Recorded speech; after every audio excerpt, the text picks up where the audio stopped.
참 예수님, 요한이 만난 사람 니코데모 그 두 번째 시간입니다. 시작 기도로 요한복음 7장 50절에서 52절까지의 말씀 먼저 기도로 올리겠습니다. 성부와 성자와 성령의 이름으로 아멘. 그들 가운데 한 사람으로 전에 예수님을 찾아왔던 니코데모가 그들에게 말하였다.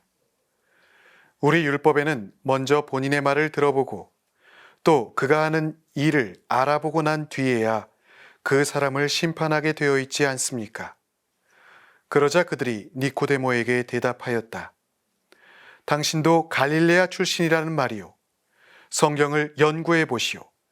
갈릴레아에서는 예언자가 나지 않소. 성부와 성자와 성령의 이름으로 아멘. 자, 니코데모의 두 번째 시간입니다. 그리고 요한이 전하고 있는 니코데모의 두 번째 등장의 장면이 오늘의 첫 시작점으로 우리가 함께 만날 부분입니다. 이 부분은 예수님을 믿지 않는 지도자들이라는 대목으로 7장 45절부터 52절에 나오는 말씀이 그 부분을 차지하고 있습니다. 자, 요 배경을 먼저 좀 생각을 해보면요. 수석 사제들과 바리사이들이 성전 경비병들을 시켜서 예수님을 붙잡아 오라고 시켰습니다. 예수님을 포박해서 오라고 보내버린 것이죠. 그런데 이상한 일이 발생을 합니다. 명령을 듣고 그대로 수행을 해야 되는 이 병사들이, 성전 경비병들이 예수님께로 가긴 갔어요. 그런데 예수님을 붙잡아 오는 것이 아니라 예수님께로 갔다가 그냥 빈손으로 돌아옵니다. 빈손으로 돌아와서 하는 말이 더 기가 막히지요. 뭐라 그러냐면 그분처럼 말하는 사람은 지금까지 하나도 없었습니다. 라고 대답을 합니다. 야, 이 얘기 들었을 때 바리사이들은 어땠겠어요? 명령을 하면 병사들은 어떻게 해야 됩니까? 명령대로 수행을 해야 됩니다. 그런데 가서 예수님을 붙잡아 오는 것이 아니라 예수님의 말씀을 듣더니 이들이 탐복을 해서 돌아옵니다. 분위기가 심상치 않습니다. 예수님의 말씀에 군중들은 여러 가지 논란이 생기게 됩니다. 당신의 말씀을 듣고 군중들 사이에 여러 가지 논란들이 지속되었다라고 전해주게 되지요. 왜 논란이 생겼을까? 무슨 논란이 생겼을까? 그 부분에 대해서 성경은 이분이 과연 누구이신가? 이분이 혹시 메시아는 아니신가? 라는, 즉 병사들이 탐복한 것과 같은 그러한 논란들이, 그리고 메시아가 아니라고 한다면 예언자나 그 당대의 선지자나 이러한 논란들이 상호간에 도대체 이분은 누구이실까라는 질문들로 군중이 동요하고 있었다라는 배경을 설명해 주고 있습니다. 자, 이 이야기를 들은 바리사이들은 어찌했을까요? 어떻게 그들은 반응을 했을까요? 그들은 매우 분개합니다. 그들의 대답을 한번 들어보시죠. 너희도 속은 것이 아니냐? 최고의 의원들이나 바리사이들 가운데에서 누가 그를 믿더냐라고 겁박을 지릅니다. 병사들은 당혹스러웠겠지만 가만히 듣고 있어야 할 수밖에 없었죠. 자, 그런데 이 표현도, 이 바리사이의 외침도 가만히 살펴보면 상당히 흥미롭습니다. 자, 바리사이가 뭐라 그랬어요?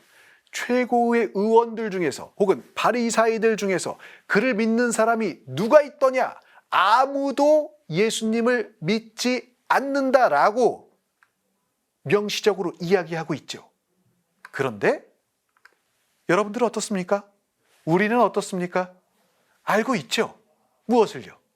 믿는 사람이 있다는 걸 이미 알고 있습니다. 그리고 그것도 한 사람이 아니라 적어도 복수 혹은 여러 명의 사람들이 예수님을 믿고 있다라는 것을 알고 있지요. 어떻게 알고 있습니까? 지난주에 저희가 보았잖아요. 들었잖아요. 이게 요한이 전해가는, 이야기를 풀어가는 방식입니다. 저자는 다른 사람들도 있다라는 것을 오히려 이 반대의 문장을 통해서 독자들에게 다시금 기억하게 합니다. 알게 합니다. 지금 요한복음 7장에 머무르고 있지만 요한복음 3장에 있었던 니코데모가 저희는 알고 있습니다 했다라는 것을 다시금 떠오르게 하고 있습니다. 사실 그걸 알았더라면 바리사이들이 겸염쩍은 상황이 될 수밖에 없었겠지요. 그러나 바리사이들의 핍박과 바리사이들의 이 강력한 주장들은 예수님을 따르는 이들에게 예수님을 공개적으로 따르거나 제자가 되거나 혹은 그를 믿는다라고 표현하지 못하게 하는, 망설이게 하는, 혹은 두려워하게 하는 그러한 한 축으로 자리를 잡고 있습니다. 자, 예수님과의 첫 만남부터 지금 이제 다시 두 번째 만날 때까지 니코데모는 예수님과의 어떤 관계 혹은 어떤 신앙인으로 성장하게 되었을까요? 니코데모에게는 어떤 영향을 미쳤을까요? 그는 그 만남 이후에 예수님의 제자가 되어서 예수님을 따르고 있을까? 혹은 예수님의 사도가 되려고 예수님의 말씀을 귀 기울여 듣고 있을까? 여러 가지 생각들을 해보게 됩니다.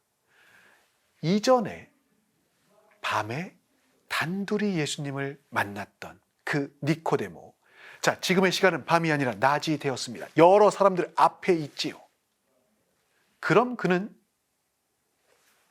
예수님의 제자라고 예수님을 공개적으로 증언할 수 있었을까요?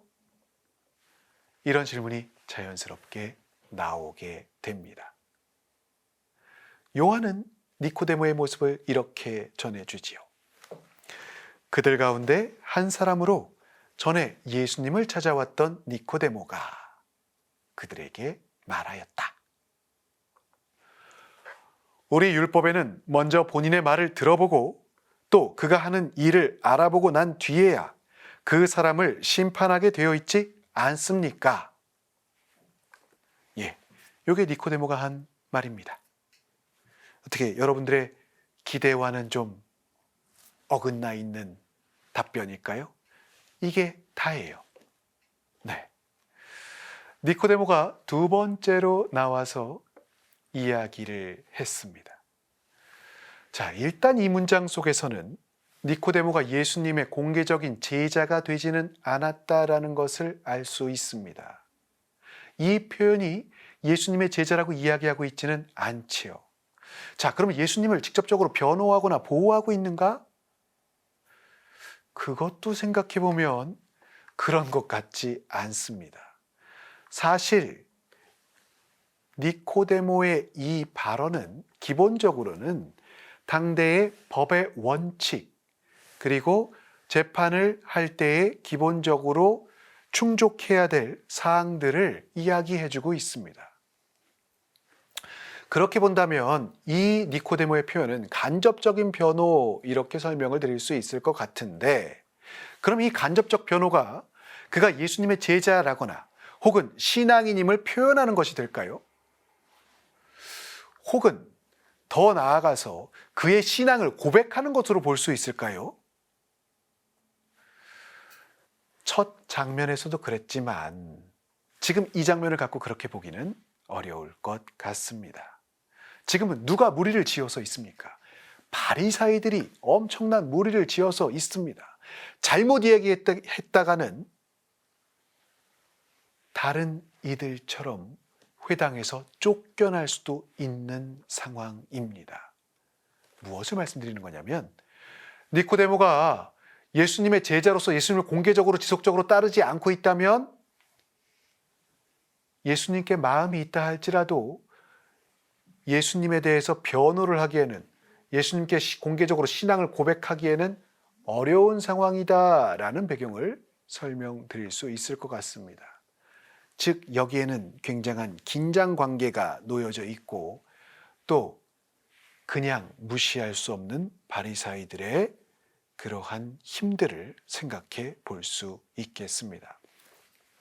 자, 기본적으로 이스라엘에서는 재판에 대해서 불이한 재판이 이루어지지 않을 수 있도록 또 약자들을 보호할 수 있도록 여러 가지 규정들을 두고 있습니다. 어떤 사람에 대해서 판결을 하려면 그에 대해서 해명할 기회를, 즉 양측의 이야기를 먼저 들어봐야 되는 거 필수적인 요소고, 그래서 한쪽을 편들어서도 안 되고 낮은 자나 높은 자나 똑같이 들어주어야 한다라고 이야기를 하고 있지요. 불의를 저질러서 안 되고 가난한 이라고 해서 특별히 가난하니까 더 두둔해서도 안 되며 세력이 있는 이라고 우대해서도 안 된다라고 이야기합니다. 정의에 따라서 재판할 것을 지속적으로 강조합니다.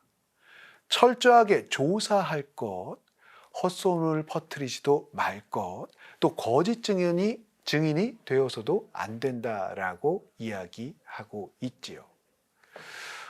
사실 여러 가지 보호 장치들을 율법의 조항들을 통해서 억울한 일이 생기지 않을 수 있도록 신경을 쓰고 있습니다. 그러한 요소로 볼 수 있는 게 증언을 할 수 있는 증인들은 적어도 한 사람의 증언 갖고는 안 됩니다. 두 사람 이상의 증언. 그래서 둘이나 셋의 증언이 있을 때 그것을 유효한 증언으로 여겼고 그래야 유죄 판결을 할 수 있었습니다. 예를 들어보자면 간음한 상황에 그것이 적발되었을 때 이 남녀에 대한 부분들이 현장 적발될 것이 첫 번째 조건이고 그에 대한 증인들이 둘 이상 있어야 되는 것이 두 번째 조건입니다. 그래야 유효한 판결을 내릴 수 있었습니다. 그리고 그것에 대한 결과는 그것이 유죄가 확정된다면 돌로 죽음에 이르게 하는, 돌을 던져서 죽이게 했던 것이죠. 그래서 이것이 엄청난 결과들을 불러일으킬 수도 있고 원한 관계에 의해서 이런 일들이 생길 수도 있었기 때문에 굉장히 신경을 쓰는 모습들이 여러 성경의 구약의 율법 조항 안에 담겨져 있습니다. 그래서 간음의 경우에는, 간음죄의 경우에는 그 증언자 둘이 첫 번째로 돌을 던지게 되어 있는 것도 바로 그 피해 첫 책임을 증언자에게 라는 공식들을 가지고 있었다라는 것이죠.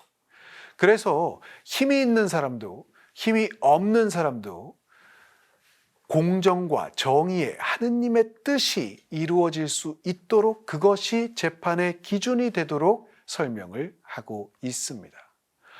랍비들의 율법 해석서 미드라시는 이렇게 설명합니다.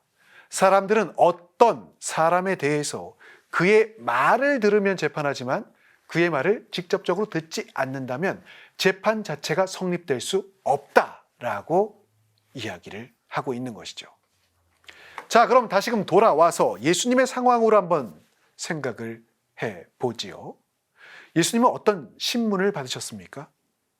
예수님은 어떤 재판을 받으셨습니까? 혹은 예수님은 변론을 하셨습니까? 하지만 그 어느 것도 이루어지지 않은 상태이지만 바리사이와 지도자들은 이미 예수님에 대한 판결을 마쳤음을 볼 수 있습니다. 예수님을 붙잡으려고 수없이 기회를 엿보았을 뿐만 아니라 이미 이전에도 예수님을 죽여버리려고 했었지요. 어떠한 신문, 변호, 필수적인 조건인 둘이나 셋의 증인 아무도 없는 상태에서 이들은 이러한 행동들을 이미 재판이 이루어진 다음에 이루어질 수 있는 일들을 이미 시도했었습니다. 바로 이 상황에 니코데모가 등장을 하는 것이죠. 첫 번째의 만남과 비교해보면 주목할 만한 변화가 보입니다. 어떤 변화일까요? 예수님의 메시아성을, 하느님께로부터 온 사람임을, 그리고 하느님을 통해서 이 모든 것을 이루고 있다는 것을 볼 수 있었더니, 그리고 아직 공개적으로는 아니라 할지라도 예수님을 따르려 했고 당신이 어떤 분이신지를 알아볼 수 있었던 니코데모가 이제 어둠에만 머물러 있진 않습니다. 그는 분명 공적으로 예수님을 변호하지는 않아요. 하지만 지금의 상황은 수석 사제들과 바리사이들의 분노가 가득 차 있는 상황들, 직접 체포를 해서 그에게 예수님께 응당한 처치를 하려는 행동 앞에서, 즉 예수님을 죽이려고 하는 이 분위기 속에서 그는 자신의 발언을 이어갑니다. 사실 이 자체도 그에게는 매우 위험한 발언이 될 수 있었지요. 그러나 그는 지금의 자신의 현실에서 할 수 있는 역할을 충실히 수행합니다. 그가 선택한 방법, 그가 선택한 길은 바로 지금 방금 전에 말씀드렸던 바와 같이 재판에 대한 기본 원칙들을 다시금 상기시키고 이야기하는 것이었죠. 이것도 변호냐라고 물어본다면 직접적 변호는 분명히 될 수 없습니다만 간접적인 변호로서는 흠잡을 데가 없습니다.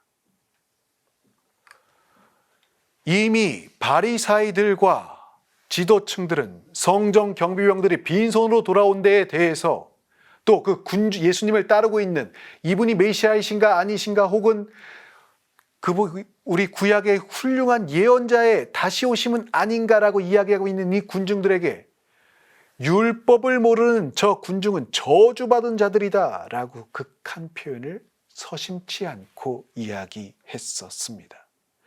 이런 분위기 속에서 자신의 소신 발언을 이어가는 것 자체가 매우 어려운 상황이지요. 그럼에도 이전과는 다른 변화가 보입니다. 첫 번째의 만남을 기억해 봅시다. 망설임 속에서 빛으로 나오는 발걸음을 시작하는 그는 어둠 속에서 첫걸음을 뗐을 뿐이었습니다. 이제 그의 의문들과 궁금증들은 예수님과 첫 만남 이후에 다른 변화의 니코데모를 만나볼 수 있게 하고 있다라는 것이죠. 오히려 어떤 면에서 성전 경비병들이 공개적으로 예수님에 대해서 더 확실하게 이야기하는 것 같지만, 그는 그렇게 하지는 못하지만 이전과는 다른 모습을 보여줍니다. 요한복음사관 이렇게 전해줍니다. 그들이 니코데모에게 대답하였다. 당신도 갈릴레아 출신이라는 말이요? 성경을 연구해 보시오. 사실 반응은 즉각적입니다. 격렬합니다. 이 간접적 변호 자체에도 날선 대답들이 무참히 돌아옵니다. 다시금 조금 각도를 뒤집어 생각해 보면 니코데모의 이 발언 자체도 얼마나 용기가 필요했던 발언이었을지를 생각해 보게 된다라는 것이죠. 자, 이렇게 이야기하죠. 당신도 갈릴레아 출신이라는 말이요. 이 표현은 당신도 갈릴레아 출신이요, 즉 그들과 같은 출신이요 라는 질문입니다. 그들과 같은 출신이 무슨 의미가 있는데요? 예수님의 제자들이 다 대부분 갈릴레아 출신이었죠. 즉 이 표현은 당신도 예수님의 제자요? 와 다를 바 없는 표현입니다. 이 재판의 원칙, 재판의 형식 요건을 갖추기 위한 발언으로 인해서 그는 모두에게 지탄을 받고 공격을 받는 상황에 놓이게 되는 것입니다. 자, 니코데모는 스승이라 그랬죠. 율법학자라 그랬죠. 성경에 대해서 누구보다도 잘 알고 있는 사람입니다. 그런데 그들에게 들었던 비판은 성경을 연구해 보시오 라는 신랄한 외침을 듣게 됩니다. 일반적이라면 매우 자존심이 상할 공격입니다. 그가 스승으로서 누군가를, 많은 이들을 가르쳤고 그런 그에게 성경을 연구해 보라는 것은 성경을 제대로 알고 있다면 그런 이야기를 할 수 없다는 공개적인 면박이 되는 것이고, 그를 궁지에 몰기 위한 외침들, 또 그를 공개적으로 저격하는 그러한 언사들이 되는 것이지요. 그의 이러한 발언에 그와 같이 동조해 주거나 옹호해 주는 이의 장면을 우리는 찾아볼 수 없습니다. 그는 궁지에 몰리고 철저히 고독한 위치로 홀로 이 발언에 대한 책임을 지어야 할 그런 상황으로 몰려가고 있는 것이죠. 그럼에도 불구하고 니코데모가 예수님을 향한 마음, 그리고 예수님을 간접적으로나마 자기가 아직 적극적으로 나서서 예수님의 제자임을 표현할 수는 없지만 예수님의 따르고자 하는 마음을 간접적 변호로 표현하고 있는 모습들은 충분히 공감해 볼 수 있을 것 같습니다. 이 니코데모의 마음과 모습을 유추해 볼 수 있는 말씀으로 12장의 말씀들을 들 수 있겠는데요. 여기에는 바리사이들이 이 니코데모에게 이렇게 이야기했던 바리사이들이 얼마나 적극적으로 또 얼마나 강렬하게 예수님에 대해서 반대 의사를 표명하고 있고 그들에게 또 응징을 가하고 있는지가 잘 드러나고 있습니다. 12장 43절은 이렇게 이야기하죠. 사실 지도자들 가운데에서 많은 사람이 예수님을 믿었지만 바리사이들 때문에 회당에서 내쫓길까 두려워 그것을 고백하지 못하였다. 이 구절이 있다는 얘기는 많은 이들이 어땠다는 얘기입니까? 회당에서 내쫓겼다는 얘기입니다. 많은 사람들이 지도자들 가운데서 믿고 있으면서도 그것을 표현할 수 없다는 얘기입니다.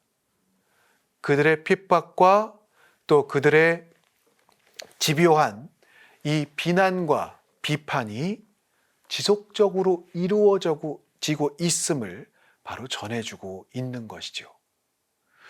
니코데모는 바로 이런 위험에 처해 버리고 맙니다.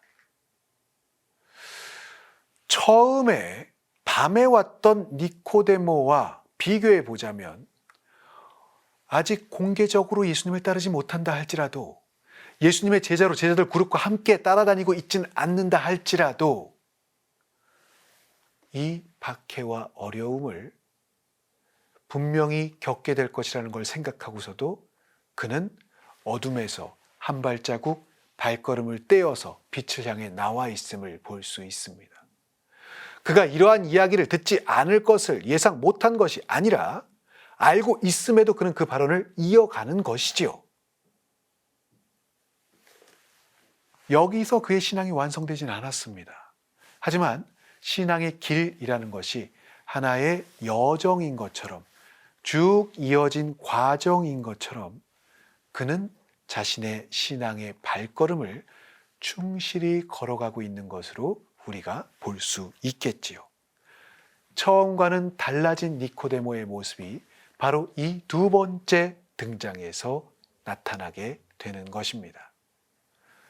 그러나 아직 그는 더 이 신앙의 길을 통해서 깨닫고 나아가야 될 부분이 있음을, 예수님의 공적인 제자로서의 길을 가야 하는 길에 여전히 초대받고 있고 그의 하루하루의 생활을 통해서 성장하여야 됨을 이 두 번째 등장의 장면에서 볼 수 있겠습니다. 자, 그러면 마지막 장면, 니코데모의 세 번째 등장의 장면으로 넘어가 봅시다. 이제 19장으로 여러분들 성경을 펼쳐주시면 되겠습니다. 19장 38절부터 42절까지가 이 세 번째 등장의 장면인데요. 세 번째 등장에서의 니코데모의 등장은 매우 짧습니다. 오직 한 문장이 니코데모의 모습을 전해주고 있을 뿐이죠. 19장 39절 말씀입니다. 언젠가 밤에 예수님을 찾아왔던 니코데모도 계속 반복해서 이걸 강조하고 있죠. 모략과 침향을 섞은 것을 100리트라쯤 가지고 왔다.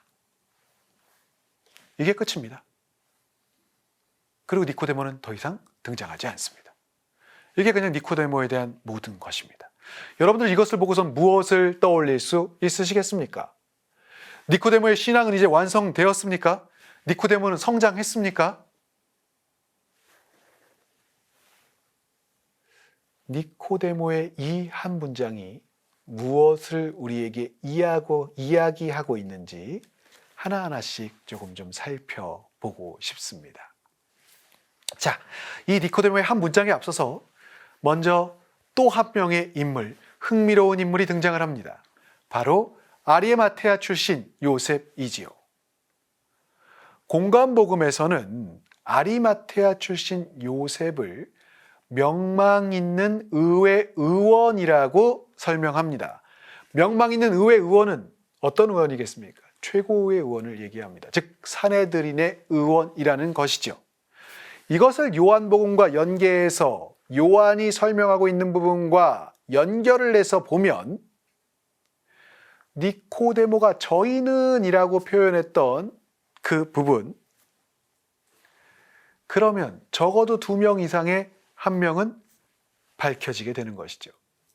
아리마테아 출신 요셉은 니코데모와 함께 최고의 의원이면서 예수님을 따르는 인물이 됩니다. 물론 더 있을 수도 있지만 확실하게 이야기할 수 있는 두 인물을 우리가 알게 되는 것이죠.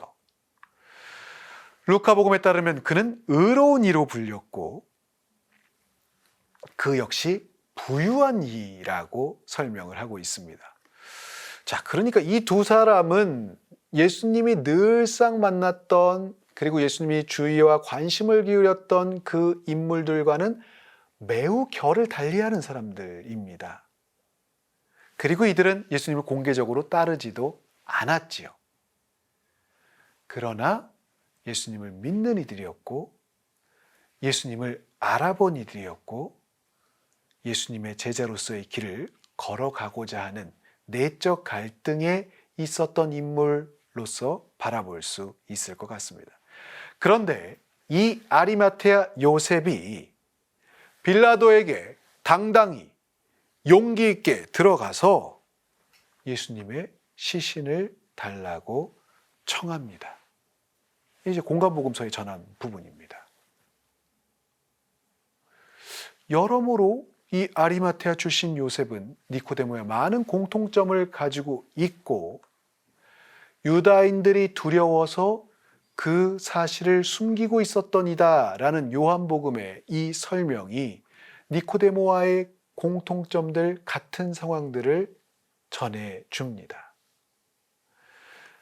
자, 이 두 사람이 예수님의 돌아가심 이후에 결정적 역할을 하게 되죠. 어떤 역할을? 바로 예수님의 장례를 치르는 것이 이 두 사람의 주도적 역할 속에서 이루어지게 됩니다.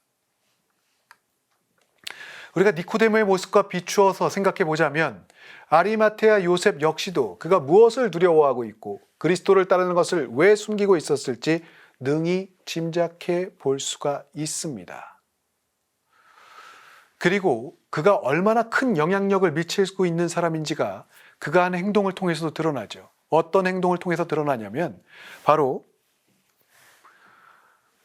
축제를 앞두고 도심이 가장 복잡한 시간, 수많은 인파들이 왔다 갔다 하면서 축제를 준비하고 있을 시간, 이 가장 복잡하고 정신없을 시간에 단순히 생각해봐도 그 지역의 총독인 빌라도를 직접 만날 수 있는 사람, 내가 원한다 그래도 만나는 게 그렇게 당장 가서 만날 수 있는 사람들은 극히 제한되잖아요. 극히 한정될 수밖에 없는 상황에서 그가 빌라도를 직접적으로 만났다라고 하는 것은 그만큼 중요한 인물이었고 그만한 명성을 갖고 있었고 그만한 권력을 가지고 있었고 재력을 가진 인물이었다라는 것을 설명해 주는 또 하나의 장면이 될 수 있을 것입니다. 그렇게 보자면 예수님의 장례는 최고의 의원, 명성과 권력과 재력을 지닌 두 비슷한 인물이 바로 이 장례의 주요 장면들을 담당하고 치르는 것이 됩니다. 사실 이 장례를 치른다 그러면 예수님께서 돌아가셨으니까 장례를 치러야지 이렇게 생각할 수 있지만 이것이 그렇게 단순한 문제가 아닙니다. 자, 여러분들 생각해 보십시오. 예수님의 제자들 다 어디 갔습니까?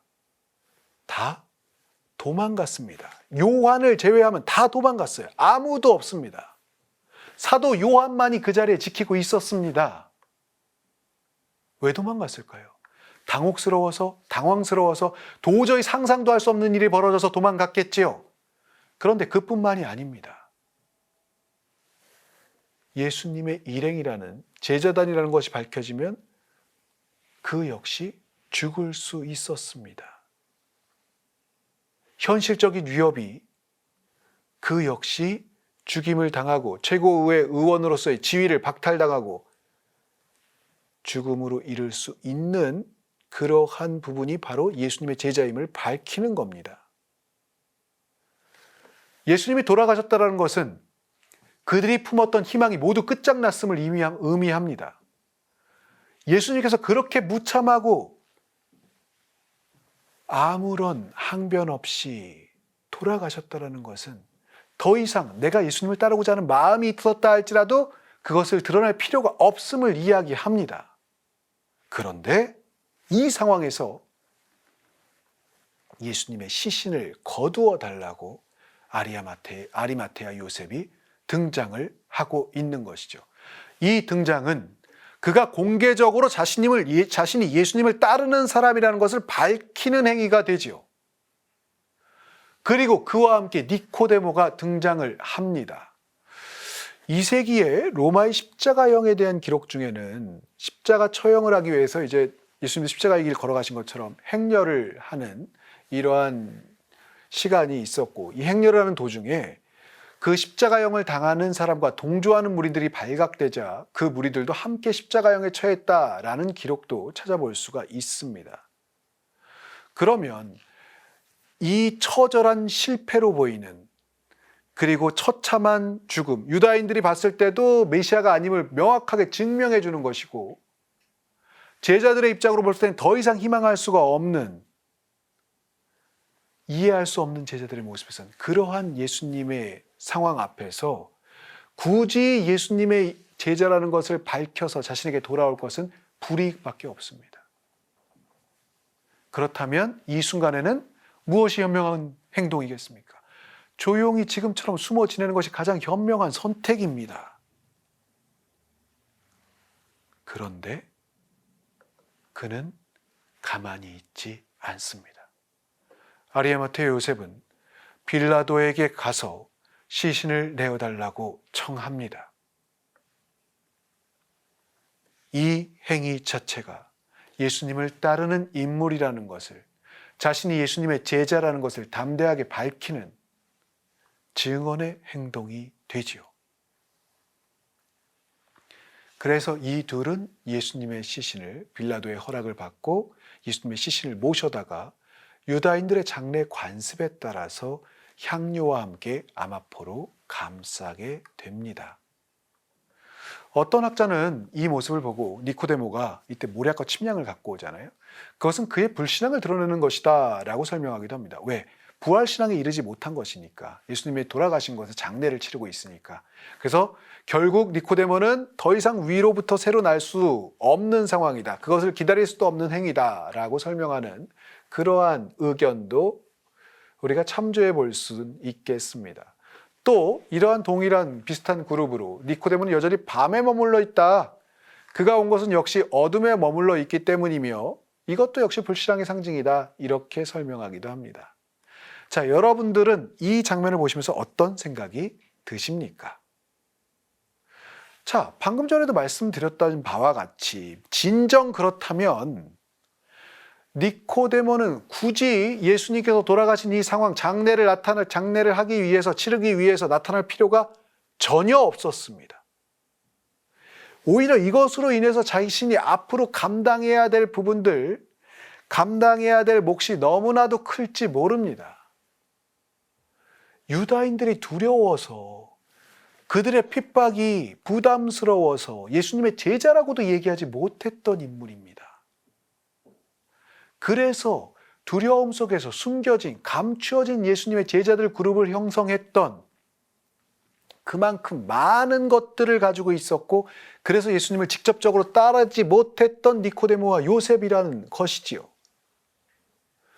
분명 그들은 믿음을 지니고 있었습니다. 하지만 그것을 드러내고 공적으로 예수님을 따르기에는 가진 것이 너무 많았습니다. 아니, 잃을 것이 너무 많았습니다. 그것을, 모든 것을 내려놓는다는 것은 생각처럼 쉬운 일도 아니었고 쉽게 결정할 수 있는 일도 아니었던 것이죠. 저는 이렇게 표현하고 싶습니다. 세 번째 만남, 그리고 장례를 치르고 있는 이들의 행동, 이들의 등장은 이들의 믿음의, 신앙의 공적인 고백이자 증언이다라고 설명을 드리고 싶습니다. 이렇게 말씀드리면 왜? 무엇 갖고? 어떻게 그렇게 얘기할 수 있냐고 반문하실 수도 있겠지요. 네, 뭐 저만 이렇게 생각하는 건 아닙니다. 여기에는 저와 같이 생각하는 학자들 역시도 있고 그런 의견에 제가 같이 동조하고 있다라는 것을 설명드리는 것이죠. 자, 일단 지금까지 설명드린 것처럼 예수님의 장례에 동행하는 행동 자체, 장례를 주도적으로 치르는 행동 자체가 공적으로 예수님을 따르는 인물이었다. 즉 예수님에 대한 믿음과 신앙과 공경을 표현하는 것이다 라는 것은 드러날 수밖에 없는 현실이 되었습니다. 이 행동은 그가 이전까지 몸담고 있었던 믿지 않는 유다인들과는 완전히 별개의 길을 걸어가게 되는 것임을 이제 알려주게 되는 것이고, 그는 앞으로 그 자신이 감당해야 될 많은 어려움들이 다가오게 될 것입니다. 그리고 또 한 가지 우리가 주목해 봐야 할 한 가지 사실이 있습니다. 그가 가지고 온 몰약과 침향의 양에 대한 설명이지요. 이렇게 요한은 자주 숨겨 놓습니다. 그냥 넘어갔을 때는 안 보였는데 다시 보다 보면 보이는 것들이 생각보다 많습니다.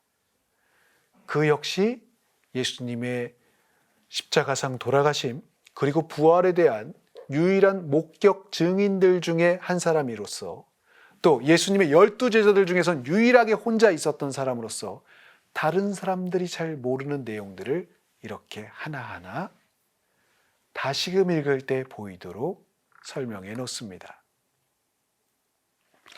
자, 돌아가신 예수님을 향해서 몰약과 침향을 가지고 왔다. 몰약과 침향은 무엇을 위해서 쓰이는 물품일까요? 장례를 위해서 쓰이는 물품이죠. 자, 백성의 지도층들 앞에 이것을 갖고 온 것으로 인해서 그는 이제 예수님을 따랐던 인물임을 공적으로 선포하는 장면으로 이 모든 것이 드러나 버리게 됩니다. 나무 위에 매달린 죽음, 십자가형의 죽음이라고 하는 것은 로마 시대 때 로마인들에게 십자가형 죽음은 가장 저주받은 죽음이었고, 유다의 관습으로 봐도 나무 위에 사람이 죽는다라는 것은 저주받은 이의 죽음의 하나의 상징입니다. 그런데 그의 장례를 위해서 그가 장례용품을 가지고 오고 장례를 치른다라는 것 자체가 그는 예수님을 충실하게 따랐던 신앙인 중에서 한 사람임을 고백하는 것이 되고, 그가 가지고 있었던 위치와 그가 가지고 있었던 여러 외적 지위들은 공적인 발걸음을 처음으로 사람들 앞에서 그가 내디딘 것이 됩니다. 이제 그에게 남은 것은 이에 대한 응당한 대가를 치르는 것, 그리고 그 어려움들을 겪어야 할 것들만 남은 것 같습니다.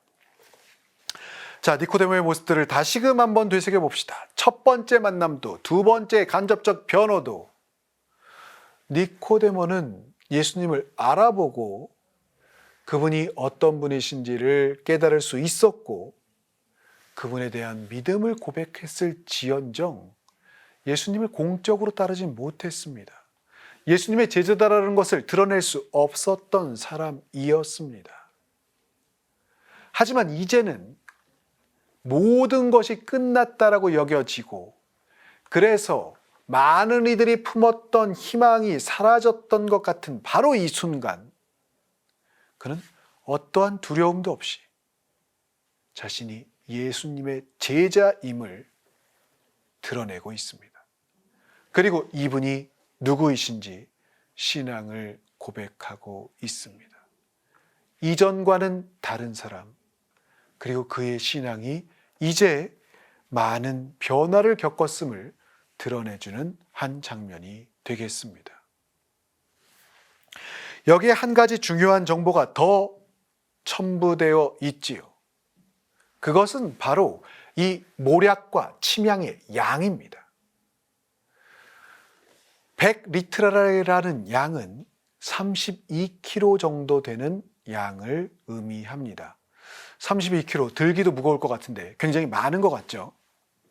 자, 여러분들 간단하게 상상을 해보세요.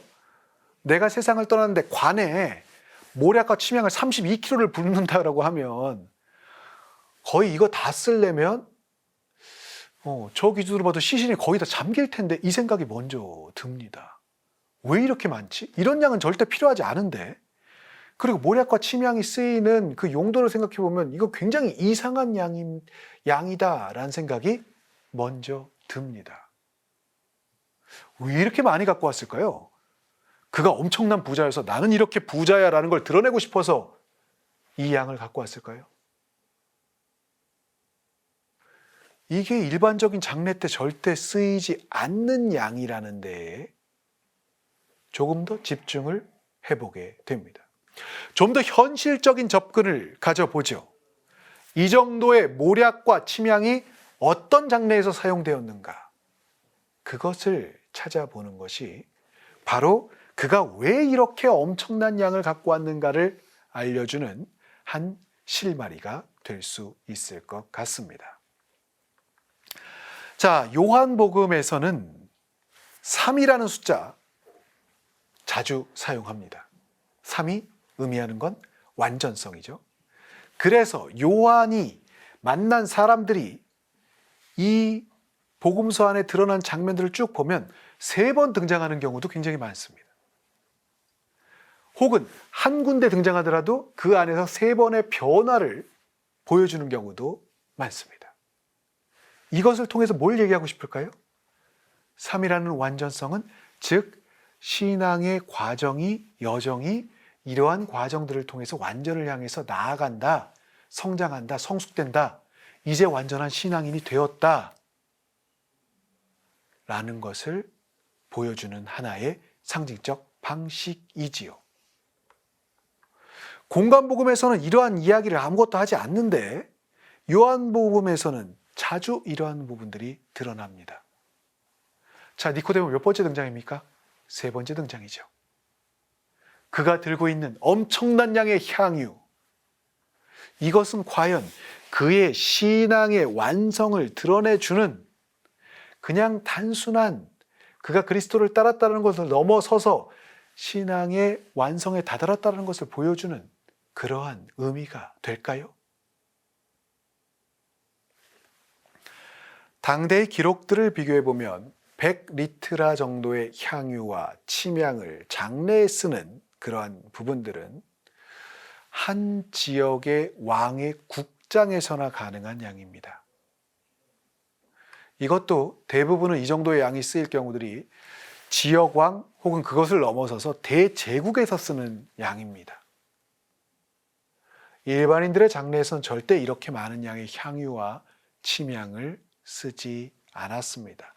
일단 금전적으로도 불가능했었고 그렇게 필요할 리가 없었습니다.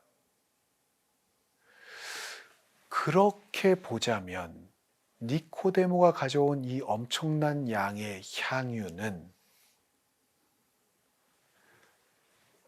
그리스도 왕을 떠올리게 합니다. 일반 사람이 아니라 이분의 처참한 죽음이 온 세상의 왕에 대한 예우와 경배의 모습으로 니코데모가 이 엄청난 양의 향유를 가지고 온 것은 아닌지 생각을 하게 합니다.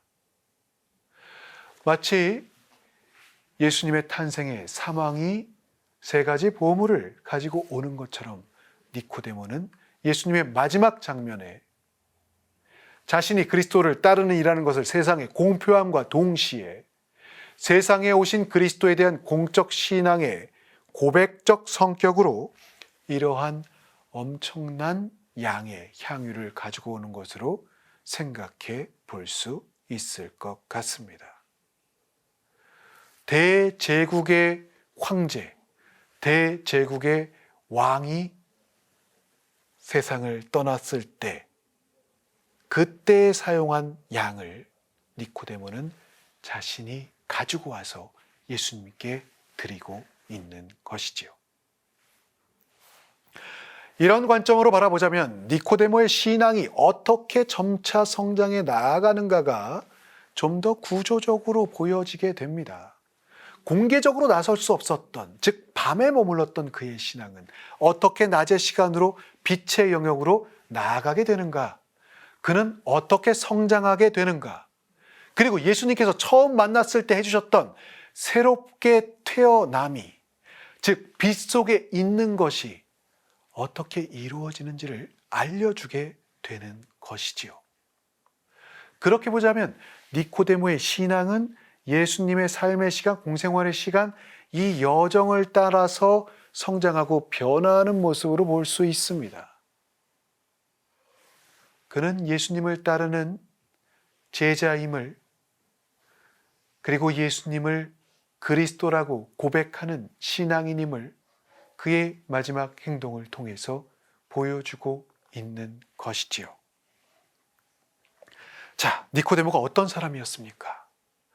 바리사이이자 최고의 의원이었고 로마의 역사에도 이스라엘의 역사, 로마의 역사에도 기록될 만큼의 유력 집안의 자제였으며 예수님께서 돌아가신 이후에 공적으로 드러냄으로 인해서 자신에게 유익이 될 것은 요만큼도 없었던 사람이었습니다. 하지만 그는 가만히 있을 수가 없었지요. 이것이 그의 신앙의 고백이고 선포입니다. 그는 더 이상 두려움 속에, 어둠 속에 머물러 있지 않고 빛을 향해 나아갑니다. 앞으로 있을 어둠의 요소들, 유혹들에 두려워하지 않습니다. 그것에 망설임이 없습니다.